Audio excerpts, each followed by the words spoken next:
Assalamualaikum warahmatullahi wabarakatuh. Kembali dengan saya yaitu Resta Anggara dari kelas 2B NPM saya 25782051. Oke. Di sini saya akan mengerjakan tugas dari mata kuliah Network Programming 1 yaitu tentang Best Practice and Design of Python. Oke, di sini saya akan menjelaskan yang saya tahu tentang Design of Python ini yaitu kumpulan prinsip atau filosofi penulisan kode dalam Python agar mudah lebih dibaca, dipahami, dan kode lebih rapi. Oke, mungkin itu yang saya tahu tentang design of Python. Oke, lanjut ke nomor 1 yaitu copy kode program di atas. Kode tersebut sengaja disusun dengan beberapa ketidaksesuaian terhadap PEP 8. Oke, mungkin di sini PEP 8 itu ada standar penulisan kode dalam Python. Itu sama dengan mungkin pengenaan design of Python tadi hampir sama itu agar kode lebih rapi, mudah dipahami, dan tidak acak-acakan. Oke, lanjut di sini kita akan baca terlebih dahulu soal-soalnya. Oke, di sini ada nomor 2, panduan praktikum. Jalankan flag di terminal untuk memindai kode di atas. Oke, yang B, lakukan perbaikan bertahap atau atomic commit dengan memperbaiki satu persatu kode baris. Yang C, setiap perbaikan diikuti dengan git commit, min-m, terus nama perbaikannya, yaitu ambil screenshot untuk laporan kita. Lalu di sini mungkin saya akan baca di akhir nanti. Oke, lanjut ke yang soal nomor pertama atau langkah pertama. Oke, di sini langkah pertama kita harus mempunyai kode di sini terlebih dahulu dengan cara masuk ke link ini. Lalu kita download di sini. Dikarenakan saya sudah mendownload kodenya, jadi saya tidak mendownload ulangnya. Oke, lanjut di sini kita akan buka CMD-nya terlebih dahulu. Oke. Oke, yang langkah pertama di sini sebelum kita mulai kita sudah menginstal flag 8 terlebih dahulu. Untuk cara penginstal flag 8 yaitu dengan pip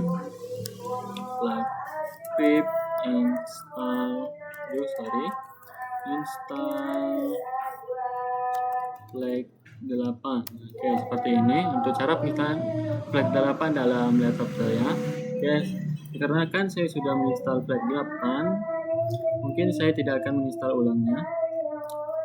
Oke, lanjut ke langkah selanjutnya, kita harus membuat folder repository terlebih dahulu dengan cara git init, lalu nama folder kita. Mungkin saya akan memberi nama lab2 ke npm ini 782051. Enter. Selanjutnya kita masuk ke folder repository-nya, cd, lalu cd lab2 25782051. Oke, kita sudah masuk ke dalam folder repository. Oke, mungkin di sini di folder repository ini belum ada kode yang akan kita perbaiki. Mungkin saya akan pindahkan terlebih dahulu. Oke, di sini di download. Oke, ini folder yang akan kita perbaiki terlebih dahulu. Mungkin kita copy saja, lalu ke local disk C, user URL lalu ke folder repository kita, lalu kita tempel di sini.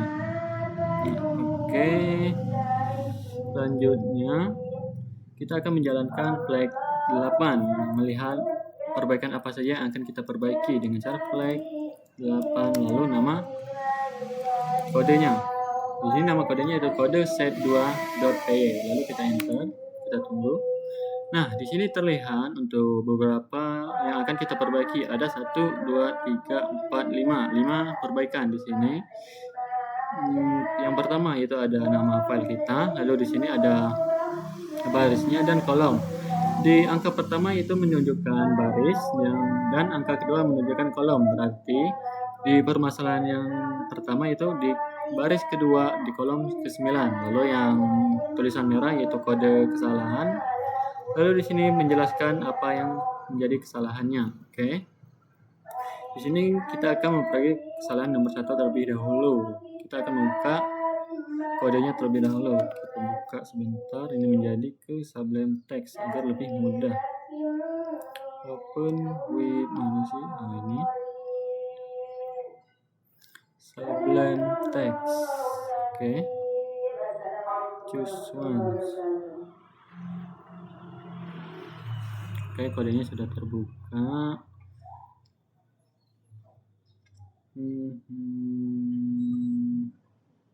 Ya, mungkin saya akan lebarkan saja agar lebih mudah dilihat. Nah, tadi sekarang sudah selesai. Di sini dilihat untuk perbaikan pertama, compression the non solve B if count is not known. Kita akan memperbaiki si Python-nya menyarankan kita menggunakan is not known, bukan menggunakan tanda seru dan sama dengan ini. Kita akan ubah menjadi is not known. Kita hapus jadi spasi terlebih dahulu is is non lalu. Nah, di sini kita sudah merubah kesalahan atau memperbaiki kesalahannya sesuai standar PEP 8. Oke, kita set terlebih dahulu.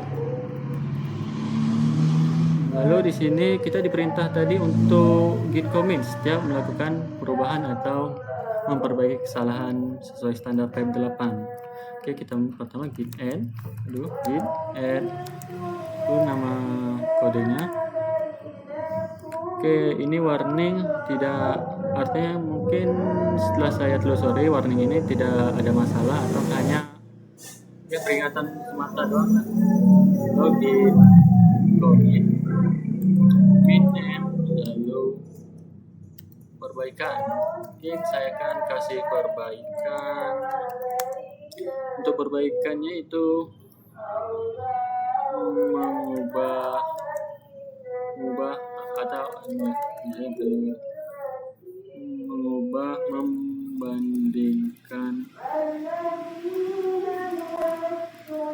membandingkan non dengan is not known. Oke, lalu kita enter. Oke, perubahannya sudah kita simpan. Lanjut ke memperbaiki kesalahan yang kedua. Mungkin kita akan cek terlebih dahulu. Oke, di sini kesalahannya berkurang ya. Yang tadinya ada berapa? 1, 2, 3, 4, 5 menjadi 3 kesalahan lagi dikarenakan yang di kode kesalahan 1 dan 2 ini tempatnya sama, yaitu di baris kedua kolom 9. Oke, kita akan memperbaiki kesalahan yang kedua, yaitu missing white space around operator. Artinya mungkin spasinya di sekitar operator hilang atau tidak ada. Kita akan menambahkan jarak atau spasi di sekitar operator atau kiri kanan operatornya. Kita buka Sublime Text. Lalu di sini kita akan menambahkan jarak atau spasi di sekitar operator. Operatornya yaitu di sini lebih dari 0, n lebih dari 0. Oke, lalu kita save. Kita git add. Git add, lalu git commit min lalu perbaikan.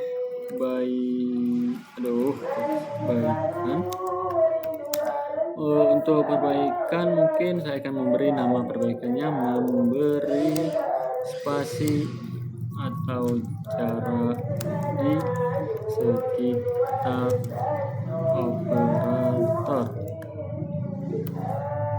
Memberi spasi atau jarak di sekitar operator untuk nama perbaikannya. Oke, kita enter. Nah, oke. Perubahan sudah kita simpan. Lalu untuk selanjutnya kita lihat apakah sudah berkurang. Nah, di sini perbaikannya sudah berkurang ya, menjadi dua lagi untuk perbaikannya. Yang tadinya menjadi dari 3. Oke, untuk kesalahan yang ketiga yaitu sama, yaitu kehilangan spasi di sekitar operatornya. Ini sama tadi, yaitu di baris keempat kolom 17. Di baris 17. Oke, di sini kolom 17. Coba kita hitung apakah benar. 1, 2, 1, 2, 3, 4, 5, 6, 7, 8, 9, 10, 11, 12, 13, 14, 15, 16, 17. Oke, di sekitaran sini ini 17 dan di sini. Kita save. Lalu git add sama seperti tadi kita git add, mungkin agar kebelian menggunakan panah di keyboard. Lalu git commit. Oh, sorry. Ini kita hapus saja. Sama untuk kesalahannya, nama perbaikannya juga sama, memberi spasi atau jarak di sekitar operator. Lalu enter. Oke, seharusnya tinggal satu lagi untuk perbaikannya. Ini.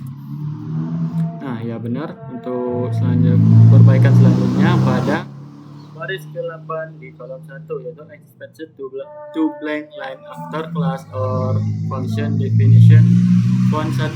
Oke, artinya di sini untuk kesalahannya itu ada di jarak barisnya. Seharusnya ada 2 jarak baris di sini. Si programnya ini hanya menemukan 1 jarak barisnya saja di baris ke-8 kolom ke-1. Oke, di sini seharusnya ada 2, di sini hanya 1. Kita tambahkan jarak barisnya menjadi 2, dari 1 menjadi 2. Oke, begitu saja untuk kesalahannya. Kita save. Lalu git add. Pakai git add. Lalu git commit. Nama perbaikan, menambahkan jarak baris, menambahkan jarak baris di kode. Oke, sudah tersimpan. Kita cek apakah masih ada atau belum. Seharusnya sudah habis untuk perbaikannya.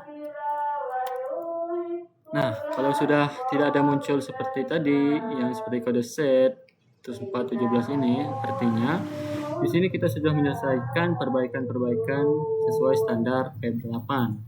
Oke, kita akan baca soal terlebih dahulu. Mungkin sebelum baca soal, saya akan menjelaskan untuk keterkaitannya dengan filosofi Zen of Python.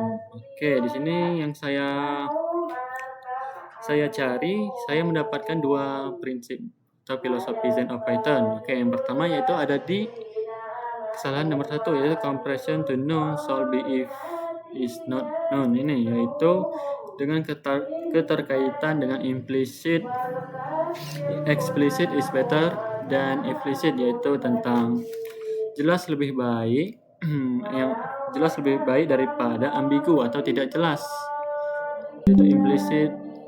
Oke, baterainya lowbat. Explicit is better than implicit.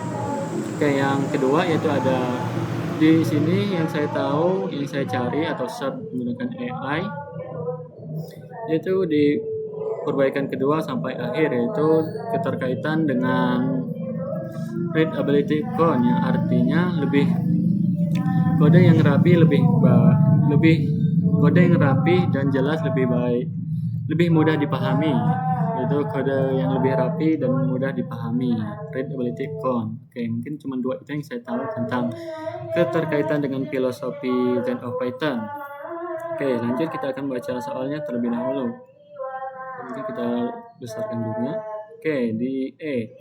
Setelah seluruh pelanggaran flag 8 teratasi, oke, kita sudah mengatasinya. Tambahkan docstring pada level modul dan fungsi.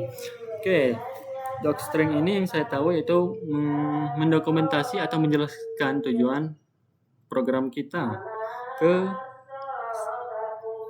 kode kita. Kita akan menambahkan di sini. Biasanya docstring itu ditandai dengan tanda petik 3 kali. Oke, lanjut. Pastikan dokumentasi dapat diakses melalui PyDoc dan memuat informasi berikut secara sistematis. Oke. PyDoc sendiri yang saya tahu mungkin untuk menampilkan docstring ke terminal kita atau ke command prompt-nya. Itu tentang PyDoc yang saya tahu. Oke. Untuk dokumentasi modul atau docstring modulnya itu berisi nama file, tujuan program, fitur utama, identitas penulis, dan tanggal pembaruan terakhir. Oke, kita akan tambahkan di Sublime Text untuk docstring terlebih dahulu. Kita akan untuk dokumentasi apa ini tadi? Dokumentasi modul. Itu dokumentasi modul ya. Oke. Untuk dokumentasi modul itu berada di atas fungsi devcheck ini. Itu docstring ditandai dengan tanda petik 3 kali. Ini langsung 2 dan 3. Oke.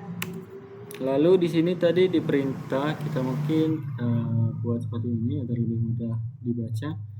Oke. Yang pertama itu nama file. Kita akan memberi nama. Oke,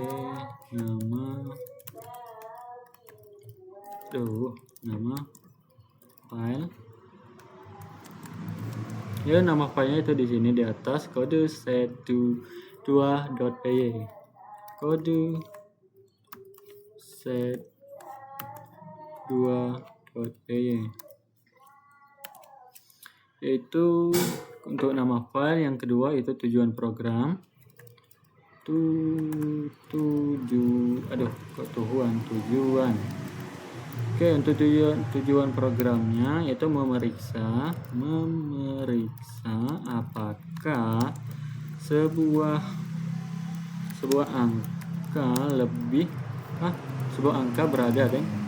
angka berada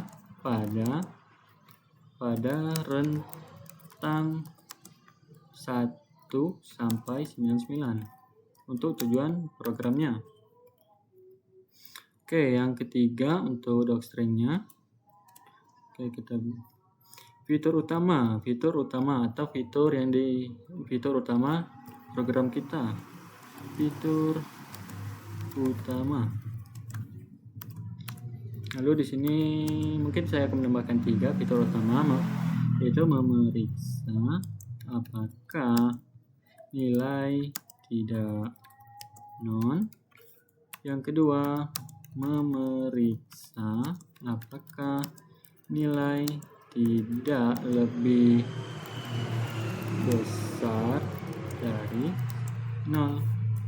Lalu yang 3 atau yang terakhir, memeriksa apakah nilai tidak kurang dari 100. Oke, untuk fitur-fiturnya itu memeriksa apakah nilai tidak non, apakah nilai tidak lebih besar dari 0 dan kurang dari 100. Oke, yang keempat identitas penulis atau mungkin identitas penulis. Mungkin aku ketik identitas saja. Tuh di sini nama itu Restu Anggara, lalu mungkin tambahkan NPM saya 25782051. Lalu kelas juga kelas 2B. Oke, yang terakhir yaitu tanggal pembaruan terakhir. Untuk tanggal pembaruan terakhir yaitu sekarang tanggal 13. Untuk tanggal pembaruan terakhir yaitu sekarang tanggal 13 Maret 2026. Oke, mungkin kita ini agar lebih kelihatan rapi. Oke, fungsi. Oke, sudah. Untuk docstring modul sudah kita tambahkan, lalu kita beri akhiran dengan tanda petik 3 kali. Oke, ini untuk docstring atau dokumentasi modulnya. Lalu yang kedua, dokumentasi fungsi. Dokumentasi fungsi berada pada bawah fungsi ini, di bawah fungsi atau di bawah devcheck parameter n ini. Oke, untuk isi deskripsi dokumentasi fungsinya itu ada deskripsi fungsionalitas. Mungkin sama saja dengan tujuan. Untuk deskripsi fungsionalitas yaitu memeriksa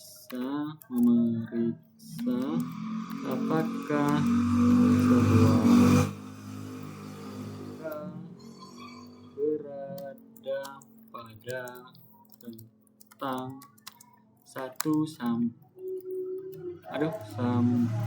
99. Ya sama. Oke, lanjut. Rincian parameter beserta tipe datanya. Untuk rincian parameternya yaitu n. Terus ini akan menandai atau memberitahu letak parameternya. Parameter. Lalu parameternya yaitu n ini. N sama dengan untuk tipe datanya itu integer atau float. Oke, yang ketiga nilai kembalian atau retur. Mungkin keluarannya yang maksud retur atau pengembalian nilainya retur. Oke. Untuk tipe data retursnya itu yaitu boolean, yang artinya hasilnya itu true atau tidak, false. Untuk pengertian boolean disingkat jadi. Oke, contoh untuk terakhir yaitu contoh pemanggilan.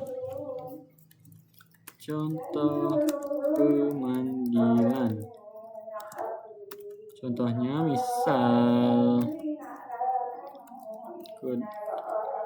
kita cek misal 50 lah.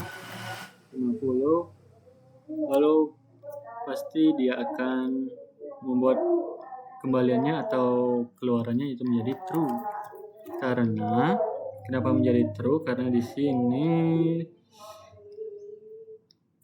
kalau lebih dari 0 maka keluarannya jadi true. Kalau kurang dari 100 akan menjadi false atau menjadi kurang dari 100 atau mungkin.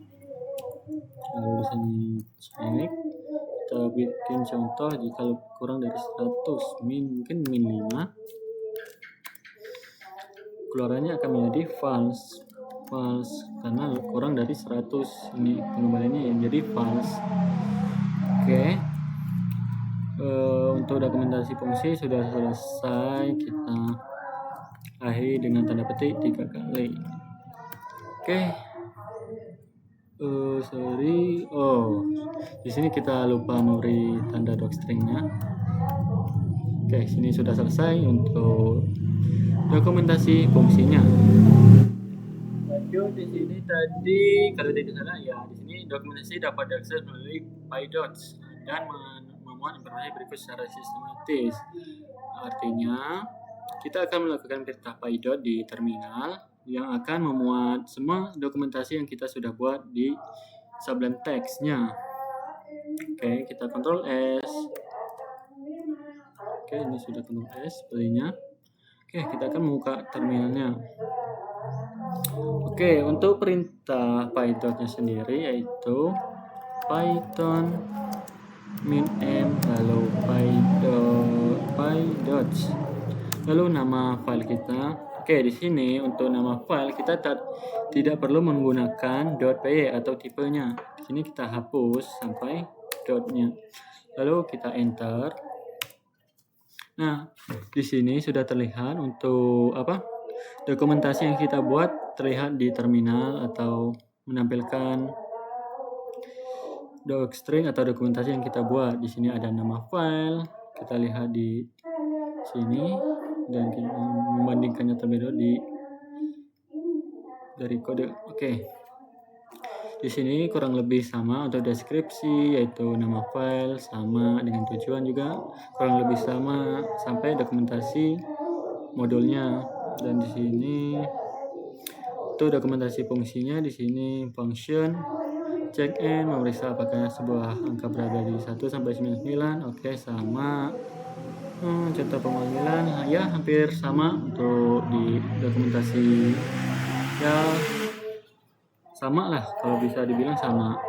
Oke, mungkin cukup untuk tugas dari saya tentang dari mata kuliah Network Programming. Saya akhiri. Wassalamualaikum warahmatullahi wabarakatuh.